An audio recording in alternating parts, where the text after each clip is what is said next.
बिहार सरकार और जेडीयू की पूर्व एमएलसी मनोरमा देवी के घर एनआईए की बड़ी रेड पड़ने के बाद विपक्ष लगातार हमला बोल रहा है। बिहार के पूर्व राजनीतिक कुनबे में हलचल मची हुई है, लेकिन जेडीयू नेता और बिहार सरकार के विज्ञान एवं प्रौद्योगिकी मंत्री सुमित कुमार सिंह को इस एनआईए के रेड की भनक तक नहीं है। विशेष जानकारी दे रहे हैं पटना संवाददाता अमलेश आनंद। देखिए, जिस तरह से बिहार की राजनीति अभी गरमाई हुई है, उसमें कई ऐसे मुद्दे हैं जिसको लेकर विपक्ष सत्ता दल पर लगातार हमलावर हो रहे हैं। जैसे अभी हाल ही में 2 दिन पहले नवादा में घटना हुई, साथ ही यहाँ तेजस्वी यादव का कल जो आरजेडी के कार्यालय के पास एक सभा था, उसमें चालान काट दिया पुलिस ने।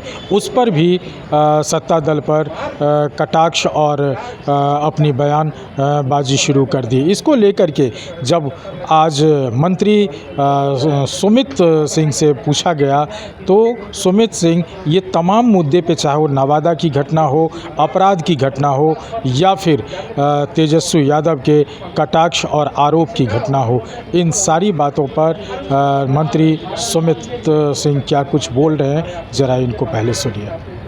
अच्छा, एक जेडीयू की पूर्व एमएलसी हैं मनोरमा देवी, उनके घर पर रेड हुई एनआईए की, नक्सली सांठगांठ का आरोप लगा है, बहुत भारी मात्रा में कैश भी बरामद हुआ है, किस तरह से देखते? नहीं, अभी उसकी जानकारी मुझे पूरी तरह से नहीं है, इसलिए मैं उस पर कुछ नहीं बता पाऊँगा। उसकी पूरी जानकारी ले लेता हूँ, फिर मैं आपको। अच्छा, कई आईपीएस जो हैं बिहार से वो इस्तीफ़ा दे रहे हैं। काम्या मिश्रा ने इस्तीफ़ा दे दिया, सिद्दीक लांडे ने इस्तीफ़ा दे दिया, ये चल क्या रहा है? देखिए, बेटर अपॉर्चुनिटी कहीं पे अगर मिलता है और आपको इससे बेहतर कुछ करने का अवसर मिलता है, हो सकता है कि यहाँ पे काम किया हो उन्होंने और इससे बेहतर अवसर उनको कहीं और मिल रहा हो, कहीं बाहर जाने का मौका मिला हो, कुछ अच्छा करने का मौका मिला हो, तो उन्हें लगा होगा कि इस जॉब को छोड़ के, क्योंकि देखिए ये सरल जॉब नहीं है। एक पॉलिटिशियन का, एक पुलिस का, एक आईएएस का, ये जॉब सरल जॉब नहीं है। इसमें आपका दिन रात का कोई दिनचर्या नहीं होता है। जैसे आप पत्रकार भाई भी हैं, आप लोग का कोई ये दिनचर्या नहीं है। 2 बजे रात में कोई घटना घट गई तो पता चला घंटी बजा, आपको जाना पड़ जाएगा। तो आईपीएस के साथ भी वही मामला है, एक पॉलिटिशियन के साथ भी वही मामला है। उनको कोई अच्छा जॉब मिल गया होगा जहाँ की बस एक टाइम टेबल फिक्स होगा, वहाँ पे जॉब करने का मिला होगा ऑफर, तो चले गए। पॉलिटिक्स में आने की बात नहीं हो रही है। सदस्यता अभियान के दौरान एक बड़ी घटना हुई, तेजस्वी यादव भी मौजूद थे वहाँ पर और कई गाड़ियों का ट्रैफिक एसपी ने चालान काट दिया और ये कहा गया कि गाड़ियाँ बेतरतीब तरीके से लगी हुई थी, जाम लग रहे थे, लेकिन आरजेडी का कहना है कि जानबूझ के वेंडेटा के तहत, पॉलिटिकल वेंडेटा के तहत बाध्यता के कारण इस तरह की कोई कार्रवाई नहीं होती।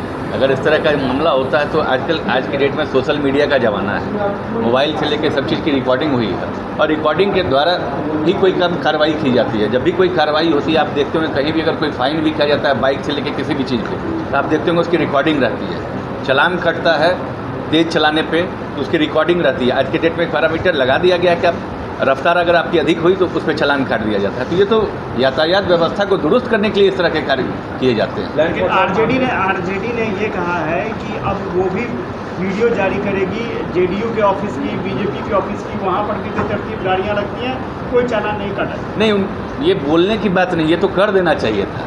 अभी तक ये बोलना नहीं चाहिए था। अगर इस तरह का कोई वीडियो होता वहाँ पे तो कर देना चाहिए था। ये तो सामने जेडीयू कार्यालय में आप बैठे हुए हैं, जरा बाहर जाके एक रिकॉर्डिंग करके आ जाइए, दिखा दीजिए कोई गाड़ी अगर बेतरतीब तरीके से लगी हुई हो तो मैं मानने के लिए तैयार हो जाऊँगा अगर आप दिखा देंगे तो। लेकिन मुझे नहीं लगता कि ऐसी कोई वाकया हम लोगों के यहाँ होती है। कुछ भी आरोप लगा दे, इतना काम हो रहा है, फ्लाईओवर बन रहा है, वो कह देंगे कि फ्लाईओवर नहीं बना।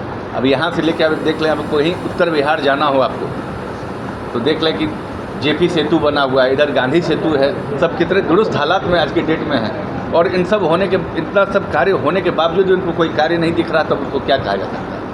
जमुई से एक सवाल है कि जमुई के चकाई प्रखंड में एक पेशेंट है, उसको खटिए पर ले जाया जा रहा है क्योंकि वहाँ रोड नहीं थी और उसकी हालत काफ़ी ख़राब थी। नहीं, देखिए, इस तरह की घटना कहीं कहीं किसी अन्य जगह पर, क्योंकि जमुई और चकाई एक सुदूर इलाका है और नक्सल प्रभावित और उग्रवाद प्रभावित से ग्रसित है।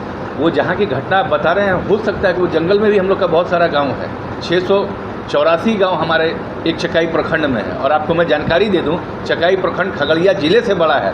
भौगोलिक क्षेत्रफल के हिसाब से चकाई प्रखंड खगड़िया ज़िले से बड़ा है और इतनी बड़ी आबादी के होने के कारण, जंगल झाड़ होने के कारण हो सकता है कुछ जगह इस तरह का अभाव रह गया हो। लेकिन ऐसी कोई बात नहीं है।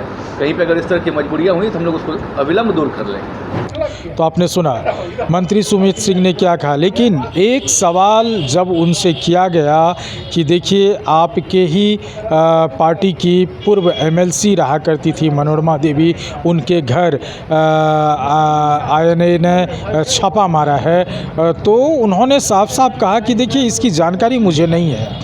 अब बताइए कि पूरे अखबार में, पूरे मीडिया में ये खबर छपी हुई है, उनकी पार्टी की पहले एमएलसी रह चुकी है, और उसके संबंध में अगर मंत्री को नहीं पता होगा तो आखिर किसको पता होगा।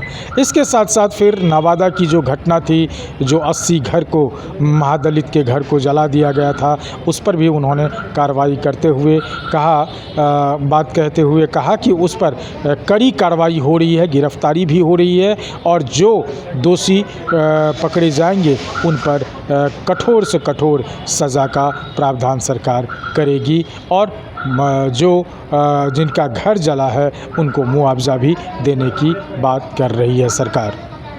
अमलेश आनंद, केबीसी न्यूज़, पटना।